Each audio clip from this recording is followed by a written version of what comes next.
This fly is the ice dub scud. And scuds are really prolific in our spring creeks.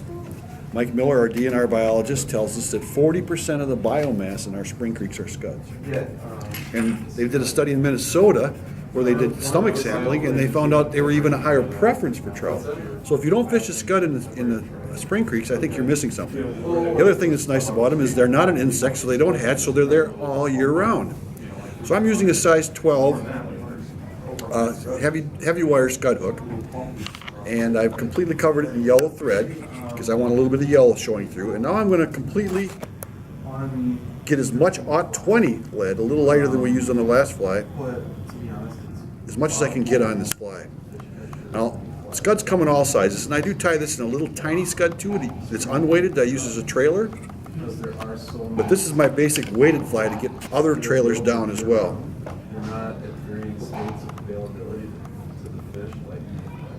And you can just fingernail that off. Then you want this can be completely covered in yellow thread. So I'm building up a little shoulder at the back, moving forward, a little one in front. And if anything is going to peek through this fly, because it's going to have a translucent look when we're done, I want it to be yellow. And the reason I'm doing that is real scuds have a lot of yellow in them. Okay?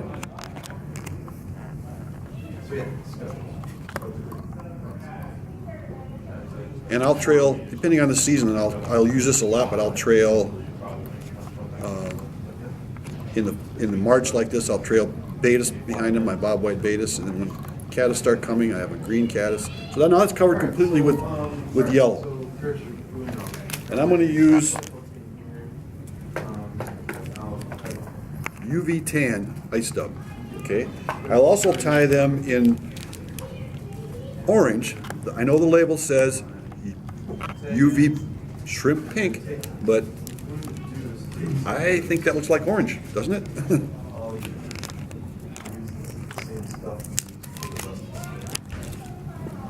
And this stuff's got a really nice translucent glow to it. So I'm just going to take a little bit of it off, roll it in my fingers like this, and then tie some on the back. I don't know if it's the tail or the back legs or what it would be, but just use the pinch technique and put a few wraps on the back. Tie this off. And again, I'm not using a dubbing loop. I'm just going to put lots of this on, and I'm going to glob it on using a little spit for dubbing wax. And you think I'm putting way too much on, I can tell already. And that's because I am. But we'll be removing some. If you don't put enough on in the beginning, once you start to remove stuff, you can end up getting down to the bare hook or the lead. And that's not what you want. Okay? And again, no need for dubbing glue, because at the end I'm going to use super glue to hold it all together, so there's no need to worry about trapping fibers. And we put it on quite heavy. Another material that sometimes used for parachute posts are flats, Stroke this back a little bit so we can make a little head. And we're finished. Pretty easy so far, huh?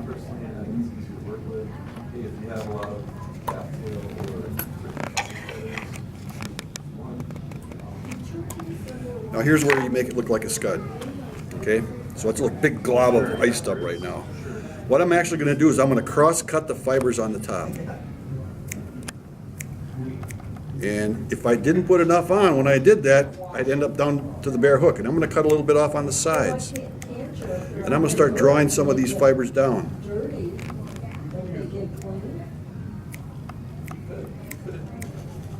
probably a little easier,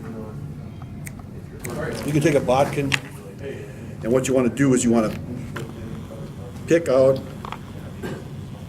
the fibers. First step, got our thread started. And now you see the legs are starting to form. This half bit of You can take your fingers and draw extra fibers out. Go at it from both sides. I actually made one of my older bodkins, I bent the tip so I have a little hook on it that makes it a little easier. But either way, you you can do it this way as well. Draw some extra fibers out. Now it's starting to look a little more like I want it to look. Trim a little more off the top and the sides. It's hard to get at the back end of it. So now what I'm going to do is I'm going to take it out of the vise. Draw the fibers down. I'm going to try to do this right here where we have good focus. And I'm going to cut that tail or the back fibers at an angle and then cut everything off even with the hook. And you can cut out any loose ones that you don't like, because it's hard to get at the back end of this with the, when it's in the vise. I'm going to trim that back end nice and tight and smaller.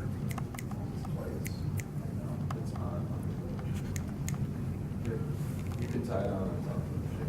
I don't care. And any wild ones that you don't like, looks like I need to take a few more off the sides up in the front. Yep. So, all right. Now I'm going to put a bead of super glue on, and I really like this stuff. It's called plastic surgery. 2 reasons. It's got a stopper in the cap, so it lasts longer, and it's squeezable. So I can actually lay a bead right down the back like this, and that really lights the fly up. And it penetrates and it makes it totally indestructible. So to achieve that, You will lose it in a tree or on a rock or a log, but you will not, it will not come apart on a fish. I think my record is probably 35 trout before I lost one. So also, when you fish it, you see the scud right here? Because it's so translucent, when it gets wet, it lights right up, and you can see right into it. You can see the yellow in there. It's got that really translucent look of a crustacean. So it's more of an impressionistic design than a realistic design.